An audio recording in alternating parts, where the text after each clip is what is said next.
Yun guys, nagluluto ako guys ng ano, Oo.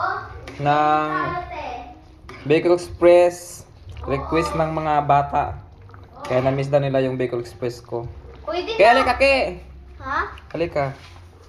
Hello mga guys. Mabango yung ulam. Diyos ko po, pagdating ko dito, magpaluto na sila sa akin ng Bacon Express. Pero yung binili nila, gata lang at saka sili. Walang karni pa. Asukal na yan kila. Ang asukal, hindi na asukal. Haluin natin ng haluin yan kay. Masaya na tayo, Ken. Na-miss nila yung luto kung ano. Nag-request talaga sila ng Bacon Express.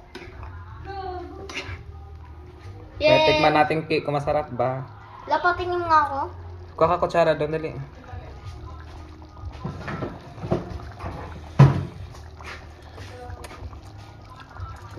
Ken, Wala pang bitchin eh. Tikman mo. dito? Bilis. Tilang, tikim lang. Tipan mo.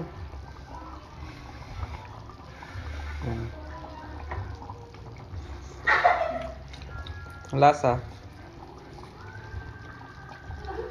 Masarap. Masarap? Hindi nga. Kaya nga. Look, Buksan mo yung bitsin, dali. Lagyan ka yung bitsin. wala ang hanghang, Ken.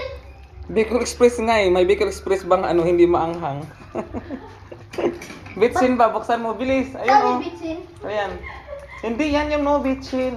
Yan. Sarap yan. Request yan ni ate mo. Uncle, marunong na ako magbuksan dyan, Ken. Mm. Uncle, magdala tayo, Ken. Shirt, saka damit, madami. Ah. Uncle. Haluin natin ulit. Okay. Oh, sarap ng loko ni Uncle. Sasabihin na naman ako, Kila, sa jowa mo, Kila. Bakit kalba yung bata? Anong jowa? Sinong jowa? Yung jowa mo? May jowa ba si Uncle? Ikaw? Oo, siyempre. Mayroon ba? Oo. Saan mo nalaman? Paano mo nalaman? Sa picture, siyempre. Ang picture. Oo, ang pogi. Uncle, bigay na lang jowa ni Ate Jamel, Ken. Ang galing na magaling yan, Ken. Makapag-usap ka sa siya.